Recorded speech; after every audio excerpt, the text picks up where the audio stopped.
es una palabra que pues ya nosotros sabemos, pero que de todas maneras el Señor viene a reafirmar en nuestras vidas, y creo que si estuvimos atentos a lo que el Señor decía ayer por boca de nuestro hermano Luis, debemos entender el tiempo en el cual el Señor nos está llevando a vivir en circunstancias como estas.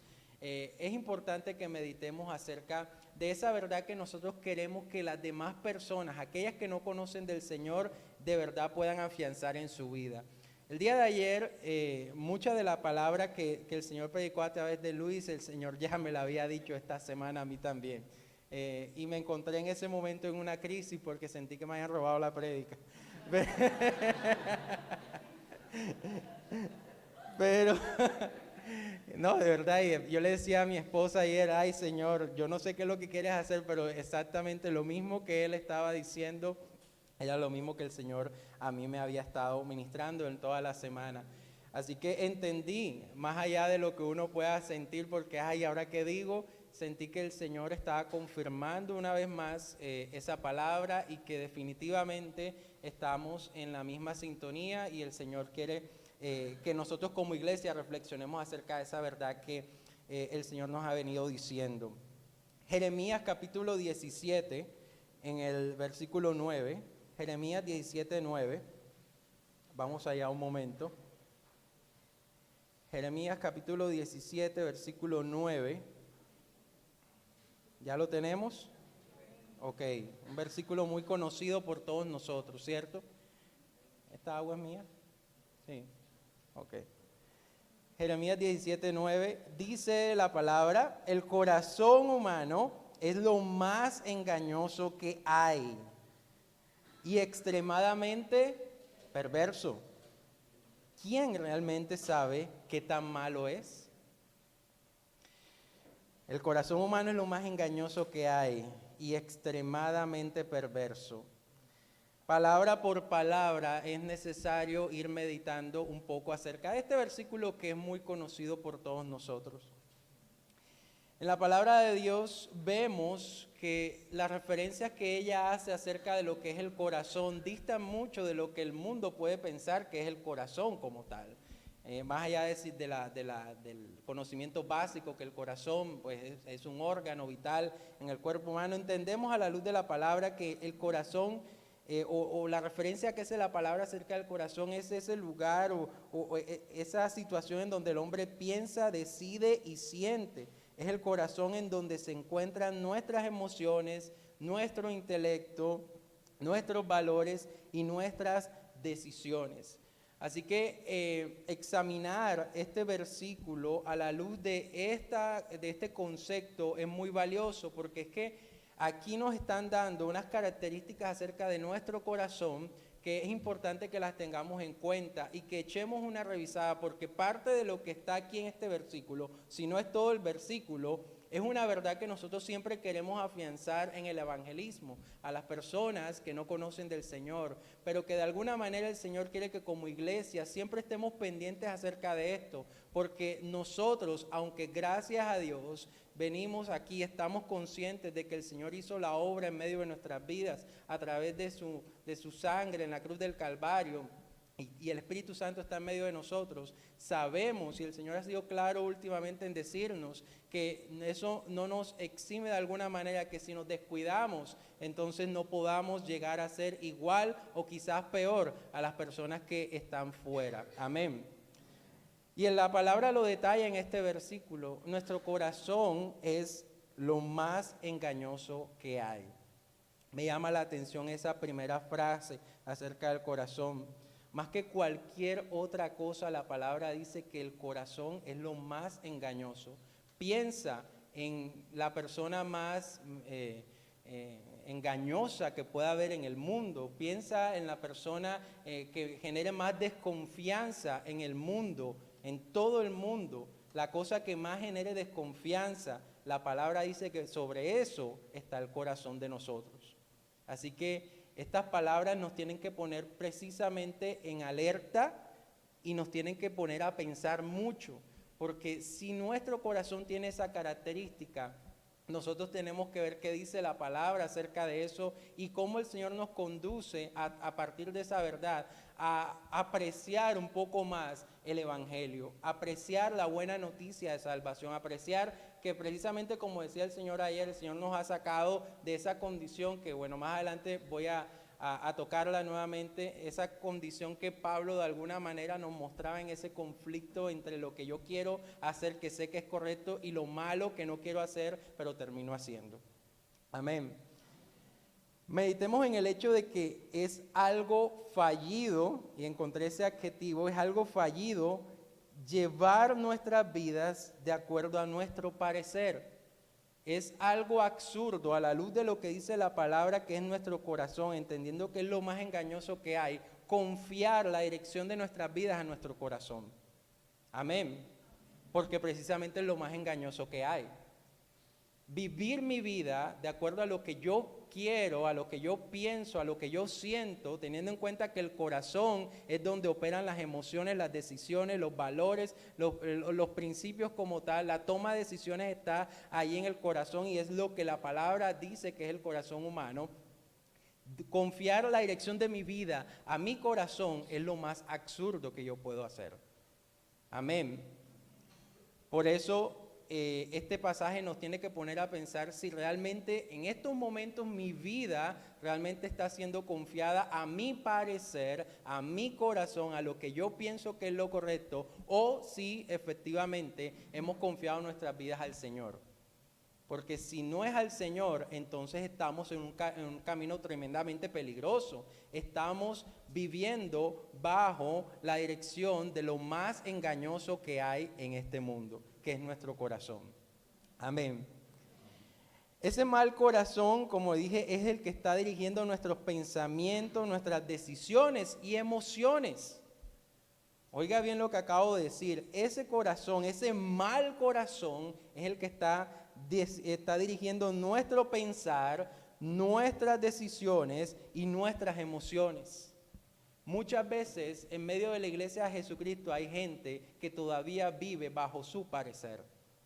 Y muchas veces no se comprende que está siendo operado, está operando bajo lo más engañoso que existe, que es el corazón humano. Creo que en esta corta reflexión voy a ser muy reiterativo con la misma cosa, pero precisamente eso es lo que el Señor viene haciendo, reiterando sobre lo mismo, porque creo que como iglesia el Señor quiere que nosotros seamos embajadores de su reino, que seamos luz en medio de la oscuridad, pero el Señor me llevaba a pensar, y vuelvo y lo repito, cómo esa verdad que yo quiero afianzar en gente que no conoce el Señor, muchas veces es casi que obviada por mí. Cuando yo, aunque el Señor me rescató, yo si me descuido puedo volver a caer en la misma situación. Preguntémonos lo siguiente, ¿le confiarías tu vida a tu corazón? ¿Le confiaría mi vida a mi corazón? ¿Recibiría mi confianza en mi corazón? ¿Depositaría toda mi confianza en mi corazón? ¿Evaluarías tu vida siguiendo el juicio de tu corazón? Yo puedo determinar que soy un buen cristiano de acuerdo a mi parecer, de acuerdo a lo que yo siento o de acuerdo a lo que dice la palabra.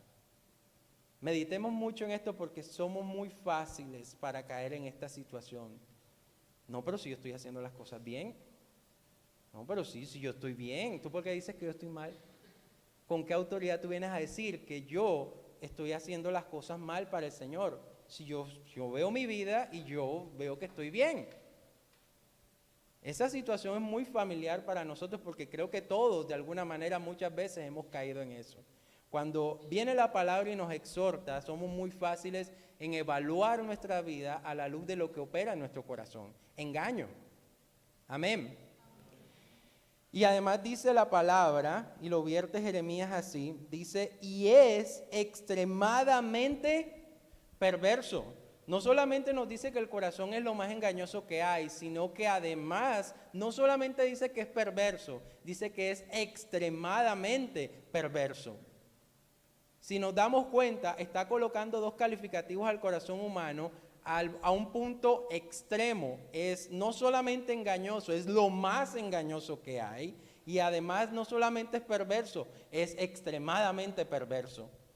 A la luz de esto, mis amados hermanos, ¿cómo nosotros podremos seguir viviendo nuestras vidas como cristianos, siguiendo los designios de nuestro corazón, siguiendo lo que yo pienso, lo que a mí me parece que es lo correcto? Cuando la palabra en este simple versículo está desbaratando todo ese paradigma sobre el cual muchas veces nosotros edificamos nuestra vida. Estás siendo llevado por lo más engañoso y por lo más extremadamente perverso que existe en este mundo, que es el corazón nuestro. Amén. Y para ilustrar un poco ese calificativo de extremadamente perverso, hay un pasaje en la Biblia que está en el libro de Ezequiel, capítulo 8. Ezequiel, capítulo 8. Ezequiel, capítulo 8. ¿Ya lo tenemos?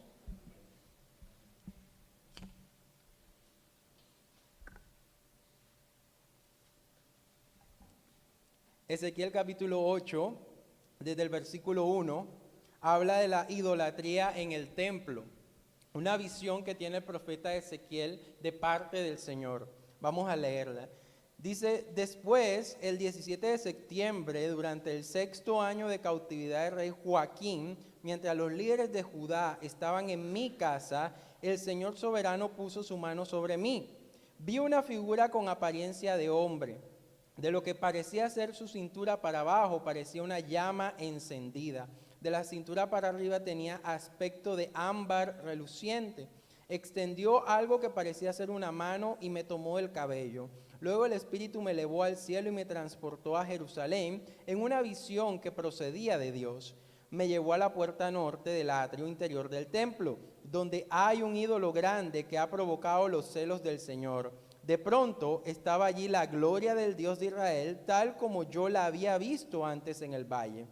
Entonces el Señor me dijo: hijo de hombre, mira hacia el norte. Así que miré hacia el norte, y junto a la entrada de la puerta que está cerca del altar estaba el ídolo que tanto había provocado los celos del Señor. Hijo de hombre, me dijo, ¿ves lo que hacen? ¿Ves los pecados detestables que cometen los israelitas para sacarme de mi templo? Pero ven y verás pecados aún más detestables que estos. Hago una pausa allí. Aquí estamos viendo cómo el Señor le permite ver el pecado de los líderes que estaban allí, supuestamente con una función muy distinta a lo que ven en la visión. Allí obviamente en la visión estamos viendo cómo el Señor le muestra a Ezequiel el pecado de idolatría que había en medio de los líderes. Y aunque la visión de por sí ya era bastante fuerte y era bastante detestable lo que ellos estaban haciendo allí, me llama la atención que el Señor empieza a expresar esta frase que acabamos de leer en el último versículo, y es una frase que él va a repetir en todo este relato más adelante.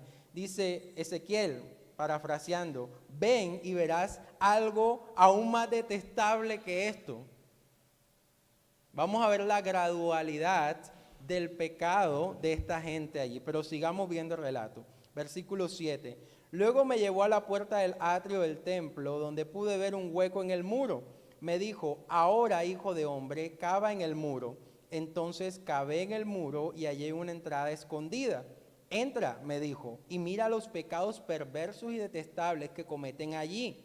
Entonces entré y vi las paredes grabadas con toda clase de reptiles y criaturas detestables. También vi los diversos ídolos a los que rendía culto el pueblo de Israel. Allí había de pie 70 líderes de Israel, y en el centro estaba Jaazanías, hijo de Safán. Todos tenían en la mano un recipiente para quemar incienso, y de cada recipiente se elevaba una nube de incienso por encima de sus cabezas. Entonces el Señor me dijo: hijo de hombre, ¿has visto lo que los líderes de Israel hacen con sus ídolos en los rincones oscuros? Dicen: el Señor no nos ve. Él ha abandonado nuestra tierra. Versículo 13. Entonces el Señor agregó: ven y te mostraré pecados aún más detestables que estos. Cuando yo leía esto decía: ¿hay algo más detestable todavía de lo que ellos ya venían haciendo? Vemos entonces cómo la gradualidad allí del pecado, cómo aún más los alcances de la maldad del corazón pueden ser visibles allí. Y sigue el relato, versículo 14. Así que me llevó a la puerta norte del templo del Señor. Allí estaban sentadas algunas mujeres, sollozando por el dios Tamuz. ¿Has visto esto?, me preguntó. Pero te mostraré pecados aún más detestables. O sea, la cosa iba empeorando. Versículo 16. Entonces me llevó al atrio interior del templo del Señor. En la entrada del santuario, entre la antesala y el altar del bronce, había unos 25 hombres de espaldas al santuario del Señor. Estaban inclinados hacia el oriente, rindiendo culto ¿a quién? Al sol, y lo coloca con signos de exclamación. ¿Ves esto, hijo de hombre?, me preguntó. ¿No le importa nada al pueblo de Judá cometer estos pecados detestables con los cuales llevan a la nación a la violencia y se burlan de mí y provocan mi enojo? Por lo tanto, responderé con furia. No les tendré compasión ni les perdonaré la vida, y por más que clamen por misericordia, no los voy a escuchar. ¿Qué estamos viendo en ese capítulo 8 de Ezequiel? Estamos viendo la ilustración perfecta de cómo es de extremadamente perverso el corazón humano. Me llama la atención cómo el Señor le dice a Ezequiel varias veces, 3 veces esa frase. Mira, esto es detestable, pero te mostraré cosas aún peores que esa. ¿Esto qué nos muestra, amados hermanos? Que de verdad el corazón humano es extremadamente perverso. Los alcances de la maldad que hay en el corazón son, no sé si podría decir inimaginables, porque no sabemos hasta qué punto la maldad en nuestros corazones, lo que pueda generar. Así que podemos entender un poco más, porque ayer cuando el Señor nos hablaba en medio de la palabra, Pablo nos mostraba ese conflicto que había en él y que le llevaba incluso a decir, ¿quién me liberará? Como dice la versión Reina Valera, ¿quién me liberará de este cuerpo de muerte? Porque realmente es una cuestión bien tremenda el hecho de saber cuál es el alcance de nuestra maldad, de lo que hay en nuestros corazones. Por eso cuando ayer el Señor decía a través de Luis, y creo que el mismo apóstol Pablo lo dice en los primeros capítulos de la carta a los Romanos, no tenemos por qué jactarnos, no tenemos ni siquiera, o sea, no debe haber en nosotros ese atrevimiento de empezar a compararnos con otros y mirar que nosotros, aunque el Señor ha sido bueno con nosotros, empezar a decir, es que ellos están haciendo lo malo y nosotros somos más santos que ellos, cosa en la cual muchas veces somos muy fáciles de caer, empezar a criticar aún las congregaciones de donde nosotros venimos, por ejemplo, y mirar que ellos están haciendo algo malo, que efectivamente puede ser así. Pero cuando yo veo a la luz de la palabra que mi corazón es así, que mi corazón mira todo lo que se alberga, yo simplemente lo que tengo que tener es una actitud de agradecimiento, decir, Señor, gracias porque yo soy igual que ellos, quizás hasta peor, pero tú has tenido misericordia de mí y me has rescatado. Amén. Y eso es lo que debe operar en nosotros como iglesia permanentemente. Entender que si no es por el Señor, nosotros no podemos hacer absolutamente nada bueno. Nada bueno procede de nosotros. Toda dádiva y todo don perfecto desciende del Señor nada más. De nosotros no hay nada que se pueda llamar bueno. Porque como ayer lo decía el Señor también a través de Luis en Romanos capítulo 3, que es uno de los pasajes que muchas veces aplicamos al evangelismo, sino todas las veces, no hay nadie que haga lo bueno, ni siquiera uno solo. Amén. Conocer realmente el carácter de nuestro corazón debe llevarnos a 2 cosas con las cuales quiero concluir un poco esta breve reflexión. Conocer realmente que nuestro corazón es así de malo, así de perverso, así de engañoso, nos tiene que llevar a 2 cosas puntuales. Primero, valorar el evangelio. Valorar el hecho de que el Señor nos rescató. Romanos capítulo 5, ahorita lo vamos a meditar un poco, nos habla de que allí donde no había nada que hacer, y estoy parafraseando, vino Cristo a morir por nosotros los pecadores.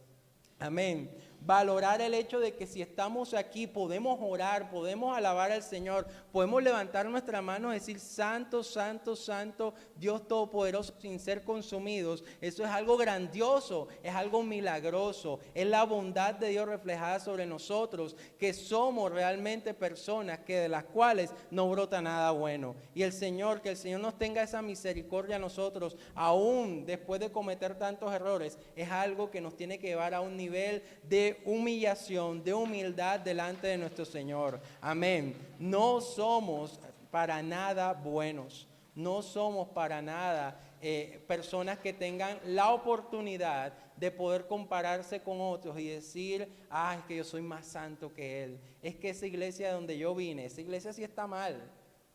Y puede que esté mal, pero mira, en ese solo comentario nos damos cuenta de que muchas veces no hemos aprendido acerca de esto. Si el Señor nos sacó de donde nos sacó, no era porque éramos los mejores. Y eso yo lo aprendí y el Señor me lo ha recalcado en esta semana. Si el Señor me sacó de donde me sacó, sabiendo que había muchas cosas que estaban mal, no era porque yo era mejor que ellos, era porque yo también estaba mal. Y el Señor tuvo misericordia de mí e hizo una obra nueva. Amén. Romanos capítulo 7, versículo 24, que es parte del mensaje que ayer el Señor predicaba a través de Luis. Romanos 7, 24 al 25. El conflicto, esa lucha contra el pecado que nos mostraba Pablo, o el Señor a través de Pablo ayer, nos decía en el versículo 24 del capítulo 7, dice, soy un pobre desgraciado. Qué palabra de aliento, ¿ah? Te levanta el ánimo y empiezas el día con energía. Soy un pobre desgraciado. ¿Quién me libertará de esta vida dominada por el pecado y la muerte? Gracias a Dios, la respuesta está en Jesucristo nuestro Señor. Amén. Esa frase, esa pregunta que hace Pablo en la versión Reina Valera dice, ¿quién me liberará de este cuerpo de muerte? Y de acuerdo a muchos estudiosos de este pasaje, esta pregunta hace referencia a una de las torturas que utilizaban el Imperio Romano en ese tiempo. Además de la crucifixión, ellos utilizaban otra serie de torturas para castigar a aquellos que habían hecho algo malo, habían cometido un delito. Muchos afirman que cuando Pablo hace esta pregunta, de alguna manera hace referencia a una de esas torturas que se basaba en lo siguiente: cuando una persona mataba a alguien, lo que hacían era atarle el cadáver de esa persona que había matado, se lo ataban y se lo dejaban allí, y él permanentemente vivía con ese cadáver allí pegado a su cuerpo, se descomponía el cadáver y tarde que temprano él terminaba muriendo también por la descomposición del cadáver que estaba atado a él. Mucha gente, muchos estudiosos dicen que cuando Pablo expresaba esa pregunta, de alguna manera hacía referencia también o tomaba como ilustración esa tortura romana que hacían en ese tiempo. ¿Quién me liberará de este cuerpo de muerte? Ese cuerpo de muerte, ese cuerpo que estaba putrefacto, tarde que temprano lo terminaba matando a él. Así como el pecado, tarde que temprano, si no pasa algo, si el Señor no viene a nuestras vidas, termina matándonos a nosotros. Lentamente nos termina consumiendo. Amén. Isaías capítulo 64, que es otro pasaje del cual podemos tomar para ilustrar esta primera cosa que debemos tener en cuenta. Isaías 64 dice de la siguiente manera, en el versículo 5, parte C. Versículo 5, parte C de Isaías 64, dice el profeta, dice, pecamos constantemente. Lanza una pregunta, ¿cómo es posible que personas como nosotros se salven? Versículo 6, parte A, estamos todos infectados por el pecado y somos impuros. Cuando mostramos nuestros actos de justicia, no son más que trapos sucios, trapos de inmundicia, dice la otra versión. Así que este pasaje de Isaías 64 nos viene a complementar un poco, a complementar un poco esa idea que transmitía Pablo en Romanos capítulo 7. Isaías nos lo vierte en algo mucho más gráfico, por decirlo así. El pecado nos tiene totalmente invadidos, estamos infectados por el pecado, somos impuros, y lanza una pregunta: ¿cómo es posible salir de esta situación si estamos totalmente invadidos por el pecado? Haz de cuenta que es como un virus, como una enfermedad como tal. La enfermedad del pecado nos tiene totalmente invadidos. ¿Y cómo es posible que nosotros podamos salvarnos de esa condición? ¿Por qué este pasaje va allí? Porque, como les dije, la primera cosa que tenemos que tener en cuenta al estudiar el carácter de nuestro corazón es valorar las buenas nuevas de salvación. Y este pasaje de Isaías 64 nos deja con esa pregunta. Pero si vamos a Romanos capítulo 5, versículos 6 al 11, hallamos la respuesta a esa pregunta. Romanos capítulo 5, versículos 6 al 11... La respuesta a esa pregunta de Isaías dice: cuando éramos, ¿qué cosa? Totalmente, ¿qué? Incapaces de salvarnos. Pareciera que él está respondiendo a Isaías. Cuando éramos totalmente incapaces de salvarnos, ¿qué pasó? Cristo vino en el momento preciso y murió por nosotros, los pecadores. Ahora bien, casi nadie se ofrecería a morir por una persona mala. ¿Dice allí? Ok, aunque tal vez alguien podría estar dispuesto a dar su vida por una persona extraordinariamente buena, pero Dios mostró el gran amor que nos tiene al enviar ¿a quién? ¿A quién, hermanos? A morir por nosotros cuando todavía éramos pecadores. Entonces, como se nos declaró justos a los ojos de Dios por la sangre de Cristo, con toda seguridad Él nos salvará de la condenación de Dios. Pues como nuestra amistad con Dios quedó restablecida por la muerte de su Hijo, cuando todavía éramos sus enemigos, con toda seguridad seremos salvos por la vida de su Hijo. Así que ahora podemos llorar. ¿Podemos qué cosa? Alegrarnos, valorar esto que el Señor ha hecho, valorar el hecho que el Señor nos sacó de esa condición de total infección, de total impureza. Por otro lado, lo que Pablo nos mostraba, situación en la cual él decía: soy un pobre desgraciado, ¿quién me librará de este cuerpo de muerte? Allí en ese conflicto, debido a la extrema perversidad y lo engañoso que es el corazón de nosotros y que nos lleva a hacer totalmente lo malo, de esa situación el Señor nos sacó a través de la muerte de su Hijo en la cruz del Calvario. Por eso el versículo 11 nos invita a que nos podamos alegrar, a que nos podamos gozar, a que valoremos esto. Eso que yo le digo a esa persona que está allá afuera: valora esto porque mira de dónde te saca el Señor, mira lo que el Señor te dice, tú estás mal y el Señor viene a traer esta respuesta. Eso que le decimos a esa gente y que incansablemente tratamos de que la gente pueda entender, aunque sabemos que la obra la hace el Espíritu Santo, eso mismo ahora el Señor a nosotros como iglesia nos está invitando a que lo reflexionemos. Porque como iglesia debemos entender que no estamos para nada exentos de caer en esa situación nuevamente, de volver atrás, de volver a nuestras andanzas o aún peor. Amén. Así que podemos alegrarnos por nuestra nueva y maravillosa relación con Dios gracias a que nuestro Señor Jesucristo nos hizo, ¿qué cosa? Amigos de Dios. Amén. Así que primera cosa, al entender cuál es la naturaleza, el carácter de mi corazón, valorar más las buenas nuevas de salvación, el Evangelio. Y segundo y último punto, esto me tiene que llevar a que nunca más yo deba jactarme. Amén. No me voy a jactar, más bien me jacto en el Señor, pero no llegar al punto del que ya he estado hablando muchas veces en medio de esta noche, y es poder empezar a decir: es que ellos están haciendo mal, hacer ese tipo de comentarios que aunque muchas veces los veamos como comentarios que no generarán gran trascendencia, realmente hablan muchas veces de lo que hay en nuestro corazón, de lo que hay en nuestra mente. Romanos capítulo 3, y con esto terminamos, Romanos capítulo 3, versículos 9 al 18, y lo decía el Señor ayer nuevamente. Ahora bien, llegamos a la conclusión de que los judíos somos mejores que los demás, para nada. Tal como acabamos de demostrar todos, sean judíos o gentiles, están bajo el poder del pecado.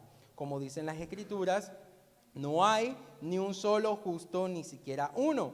Nadie es realmente sabio, nadie busca a Dios, todos se desviaron, todos se volvieron inútiles. No hay ni uno que haga lo bueno, ni siquiera uno. Lo que hablan es ¿qué cosa? ¿Agradable? ¿Usted ha visto algo repugnante? ¿Piensa en algo repugnante ahora mismo? Bueno, eso es lo que habla este corazón. Lo que hablan es repugnante como el olor que sale de una tumba abierta. Su lengua está llena de mentiras. Veneno de serpientes gotea de sus labios. Su boca está llena de maldición y amargura. Se apresuran a matar. Siempre hay sufrimiento y destrucción en sus caminos. No saben dónde encontrar paz. No tienen temor de Dios en absoluto. Esto, como ayer nos lo decía el Señor, nos muestra la comparación, por decirlo así, entre la comparación lógica que de pronto llegarían a ser los judíos por el hecho de creer o del hecho de haber sido los depositarios de alguna manera de la palabra del Señor en primera instancia, de ser el pueblo escogido por el Señor, empezar a compararse con los gentiles y decir, es que nosotros somos el pueblo de Dios, ellos son los gentiles, ellos son los malos, ellos son los que están mal, nosotros no. Y allí Pablo viene y dice estas palabras. No significa que nosotros como judíos, en este caso vamos a extrapolarlo, no quiere decir que nosotros como iglesia, como aquellos que conocen la verdad en este mundo que está cada vez más corrompido, seamos de alguna manera mejores que aquellos que no son parte de la iglesia. Contrario, tenemos que entender que no hay bondad en nosotros, que no hay ni uno solo que haga lo bueno y que esto nos tiene que llevar a reflexionar de que si estamos aquí es por pura gracia, por pura misericordia. El Señor ha sido bueno con nosotros y ojalá el Señor pueda también traer a todas esas personas acá. Pero antes de ir y pensar en esas personas, primero pensemos en nosotros y miremos y revisemos cuál es nuestra actitud frente a lo que ya el Señor ha venido diciendo. Nuestro corazón es malo, hermanos. Es malo y debemos estar alertas. Debemos poner en obra cada cosa que el Señor nos ha venido diciendo últimamente. Viene a mi mente el mensaje que de alguna manera pude compartir la semana pasada de cómo el Señor nos invita a crecer en la fe y a partir de la fe todas esas virtudes que se van generando y cómo el Señor ahí mismo en ese pasaje dice esta es la manera en la cual ustedes deben de crecer. De otra manera serán ciegos, serán torpes, no podrán ser fructíferos, no podrán ser útiles para los propósitos de Dios. Amén. Así que vamos a orar, iglesia, en esta noche.